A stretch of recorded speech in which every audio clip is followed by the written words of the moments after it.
Assalamualaikum warahmatullahi wabarakatuh. Kami dari kelompok 2 19 5C04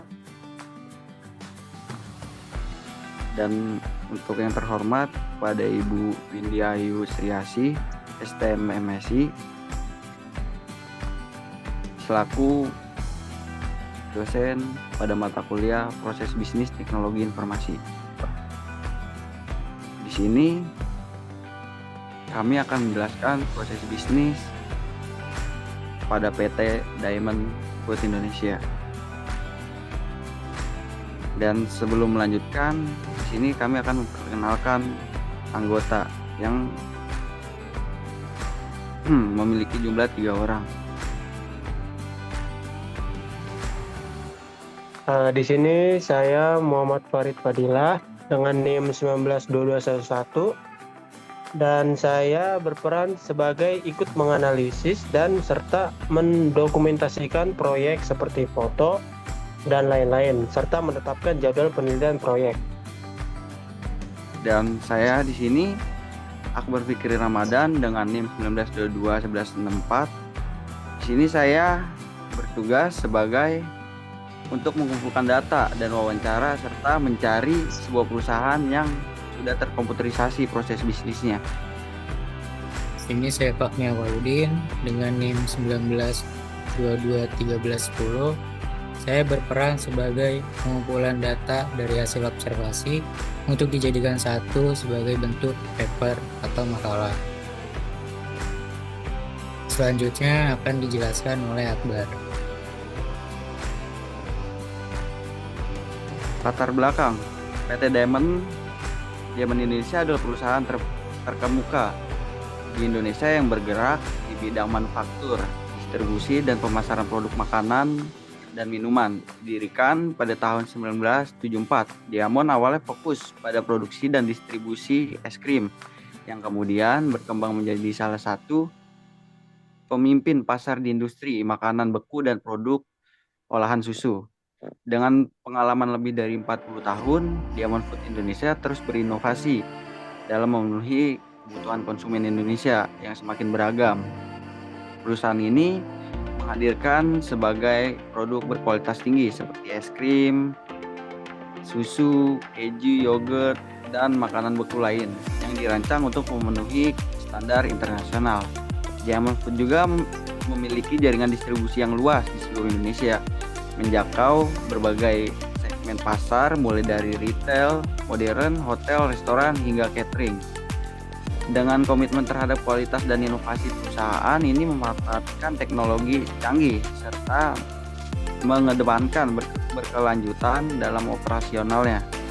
Melalui visi untuk menjadi mitra terpercaya dalam menyediakan makanan berkualitas, Diamond Food Indonesia terus berkontribusi pada industri makanan di Indonesia sambil menjaga kepuasan pelanggan dan mendukung gaya hidup sehat masyarakat.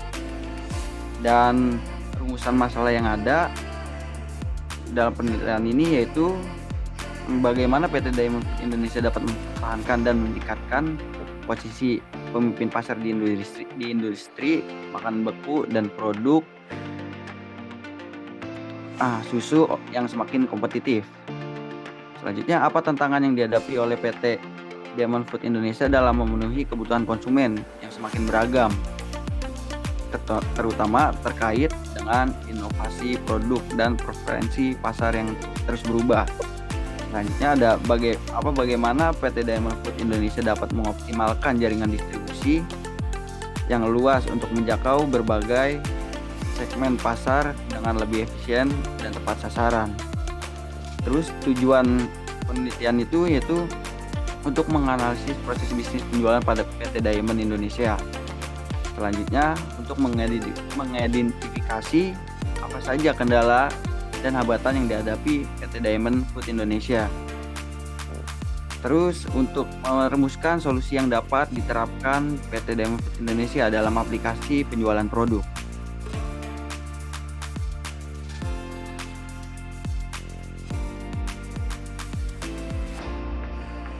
Selanjutnya akan dijelaskan oleh rekan saya.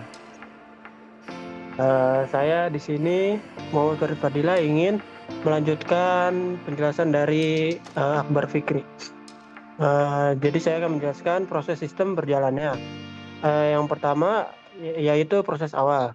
Sales datang menawarkan produk ke gerai untuk mendaftarkan sebagai customer Sukanda Dijaya, lalu Sales mengarahkan ke aplikasi Sukanda online.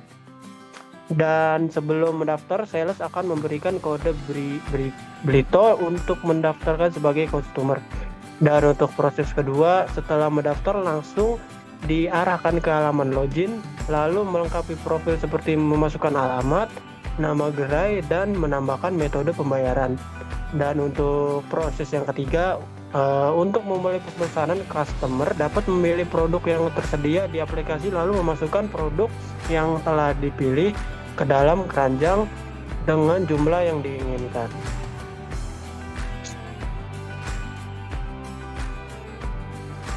Untuk lanjutannya, proses keempat yaitu selanjutnya setelah memasukkan ke keranjang, lanjut ke pembayaran. Setelah melakukan pembayaran, sistem akan memverifikasi jika pembayaran berhasil, akan tampil invoice atau faktur.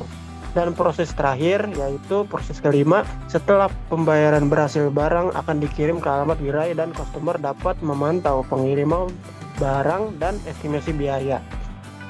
Nantinya jika barang telah diterima, customer dapat mengecek barang dan konfirmasi pesanan telah tiba.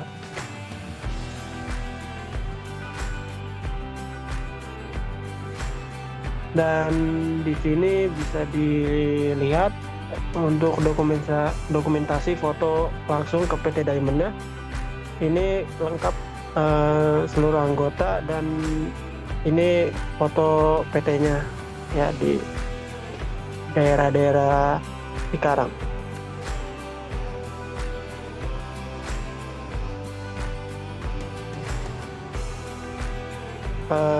Selanjutnya analisa SWOT akan dilanjutkan oleh rekan saya yaitu Fabrik. Selanjutnya saya akan menjelaskan analisa SWOT. Yang pertama adalah strength. Strength yang pertama memiliki pengalaman lebih dari 40 tahun di industri makanan dan minuman.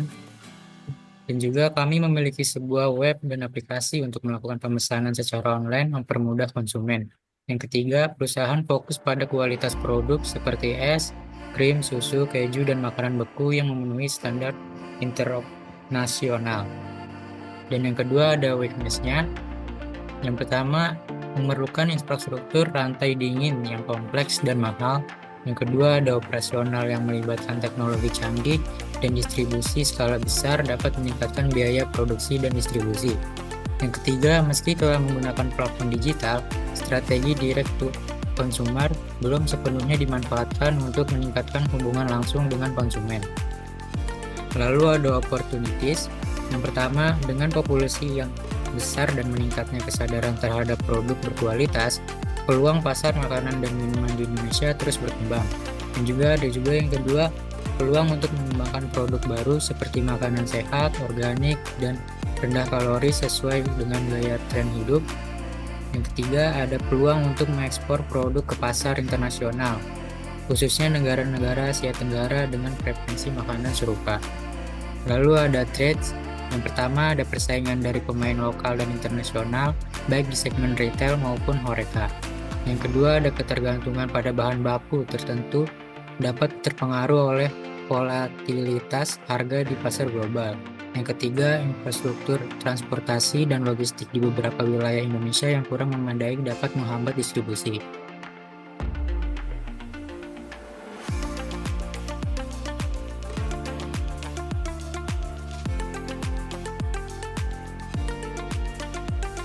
Lalu ada kendala yang ditemukan pada PT Diamond. Yang pertama itu ada ketergantungan pada beberapa pemasok bahan baku utama dapat menimbulkan risiko terjadi masalah dengan pasokan atau harga bahan baku tersebut. Yang kedua ada peraturan lingkungan yang semakin ketat, baik dalam pengolahan limbah, emisi karbon, dan penggunaan bahan baku memaksa perusahaan untuk beradaptasi dengan cepat. Lalu juga ada sumber daya manusia yang tidak terampil atau kurang terlatih dapat menghambat efisien operasional, Sementara turnover karyawan yang tinggi juga dapat mempengaruhi stabilitas tim. Dan ada juga solusi yang dapat ditemukan, yaitu dengan yang pertama, menjalin hubungan dengan beberapa pemasok untuk mengurangi risiko ketergantungan pada satu pihak, dan juga menerapkan teknologi yang lebih efisien dalam penggunaan energi dan pengelolaan limbah, seperti memanfaatkan energi terbarukan dan pengurangan penggunaan plastik sekali pakai. Dan juga ada pelatihan dan pengembangan karyawan, menyediakan program pelatihan dan pengembang yang berkelanjutan untuk meningkatkan keterampilan dan kemampuan karyawan.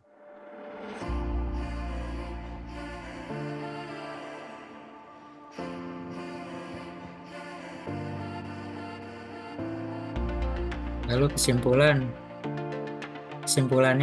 dapat disimpulkan bahwa perusahaan ini memiliki struktur operasional yang terintegrasi dan efisien dalam mendukung kegiatan bisnisnya.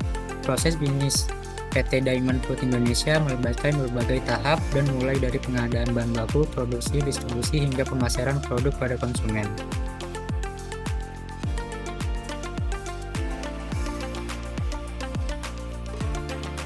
Kemudian penutup akan disampaikan oleh Akbar. Sekian dari kelompok kami. Selebihnya kurang lebihnya mohon maaf. Wassalamualaikum warahmatullahi wabarakatuh. Waalaikumsalam. Waalaikumsalam.